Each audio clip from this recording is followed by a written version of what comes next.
So recently they had the U.S. Africa Summit, and it's a lot of things with that you ladies and gentlemen should know. I mean, if you go to our podcast channel, the Philip Scott Audio Experience, I did about two podcasts, about that, and you should check that out.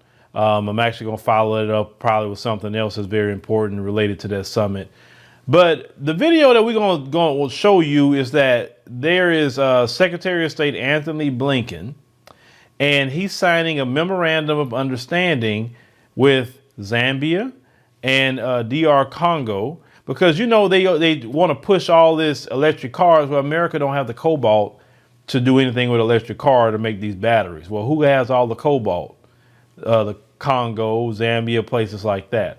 I want you to listen to what this memorandum of understanding is going to do, and how these leaders, and not the people, but these leaders really just gave America their supply chain and all access to their cobalt. But let's roll that clip. Signed or witness the signing of a memorandum of understanding in which the U.S. will support the DRC and Zambia in developing an electric vehicle value chain. I really want to commend the DRC and Zambia, their governments, for their leadership and vision in developing an electric vehicle battery council. This is the future, and it is happening in the DRC and the Zambia. The DRC produces more than 70% of the world's cobalt. Zambia is the world's 6th largest copper producer, the 2nd largest cobalt producer in Africa. Global demand for critical minerals is going to skyrocket over the next decades. The plan to develop an electric battery supply chain opens the door for U.S. and like-minded investment to keep more value added in Africa. Electric vehicles help reduce carbon emissions. They support the global response to the climate crisis. This memorandum of understanding that we're about to sign signals the support by the U.S. government for what is a very important project between these two countries.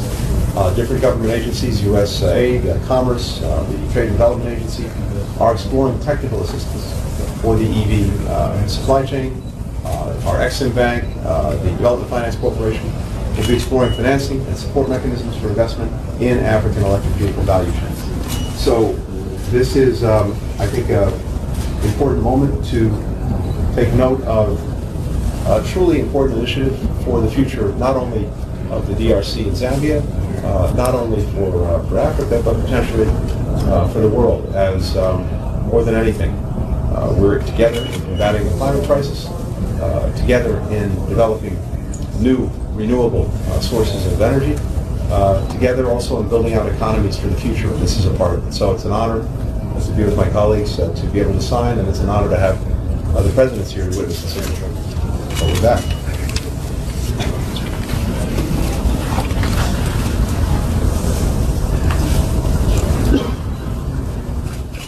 Now, those leaders to sit up there and signed away the prosperity and the future of Zambian people and in the DR Congo. They chose to do that. Let me tell you something. It don't matter what, any country tell you, it's still your choice what you want to do. And just like I say in Black America, we got a section in our community that's no earthly good that we need to separate ourselves from, and even on the continent as well. You have people that's no earthly good. You have leaders who is sitting up here and giving away, your resources. What is that about? The people in Zambia, the people in DR Congo, they didn't go to them and say, hey, let me ask them a question about this. Let's have an election. Are they cool with this? They always talk about democracy all day. That's not democracy. I always tell y'all, when you let a leader just sign away your rights, sign away anything, how is that democracy? Democracy is like everybody voting on something. But this was utterly sick and sad to watch this, because the Western world does not have no resources to push no electric car agenda. They don't have it. Hell, they don't even have the charging stations set up. So how you going to be pushing electric cars? I don't want nothing to do with your electric cars. Nothing to do with it.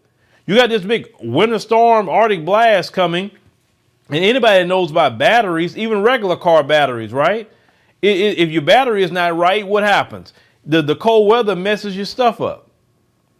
It can't. Extreme heat, like a place like down here in Houston, you can have extreme heat, and now because of what happened with the weather, things have changed.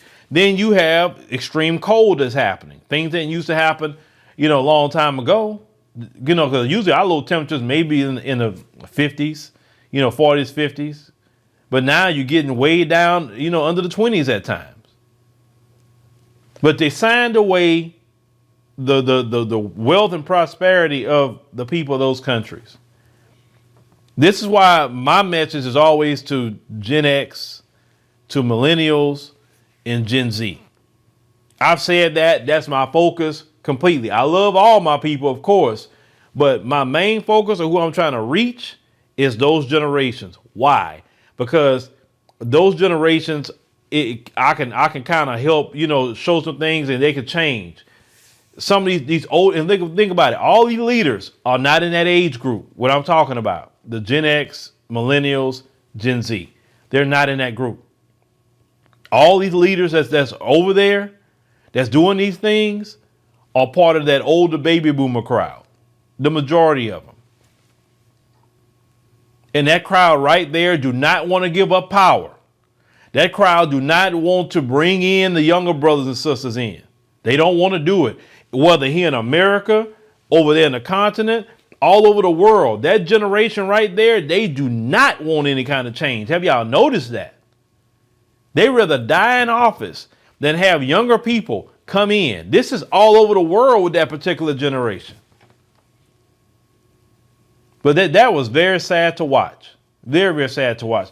And do you know that they was inviting different influencers to the U.S. Africa Summit? And do you know they did not really invite no Black American influencers like that? I'm talking about that really speak on these issues. They were inviting, other people. They were. Matter of fact, I don't want to fully say everything. I don't need to say, but they were just inviting, people from the African continent, right? But they did not invite Black American people there. And you know why they didn't invite Black American people there that speak on these issues? At the U.S. Africa Summit of all things to what Black Americans need to be, right? They clearly said in their fact sheet that the African diaspora includes the descendants of enslaved Africans, but you didn't have the descendants of enslaved Africans there. See, if you had the descendants of enslaved Africans there and they would have saw what was about to happen, they were about to say, hey, do y'all know what y'all about to do? This dude about to take all y'all, you know what I'm saying? We'll say something. And that's what they don't want. They don't want us bringing up reparations. They don't want us telling them, hey, this is what's about to go down. Because believe it or not, when we do go to the continent, they want to hear what we got to say. Look at the responses I got even when I was in Kenya. What we talk about is what they want to hear and what they want to engage in.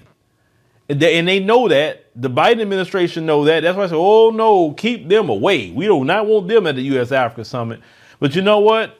You could try to keep us away, but we just going to go to the motherland ourselves and talk to our people. That's all. That's it. Because it's all about thorough education. And the days of finessing and doing what will happen in this video, those days are not going to. And then if you read the strategic things they want to do on the African continent, they don't give them nothing. They give them nothing. Basically, the country's going to stay exactly the way they are. And they wonder why they prefer China, because China go build them an airport. China go build them an expressway. China go put up some cell phone towers. China build them a hospital. But y'all just come in there talking about, oh, we're going to just use our military to help you do something by the country still dealing with the same issue. At least if China trying to get access to something, they trying to say, hey, yeah, we want access to the cobalt, but here's a brand new airport. At least they doing that much. Like they giving something to get something in return, but that's not even happening. That's why I don't understand. Them leaders on the continent got to go too. Just about the majority of them got to go. Because young people, y'all got to get involved in politics in your countries because they're still selling y'all down the river.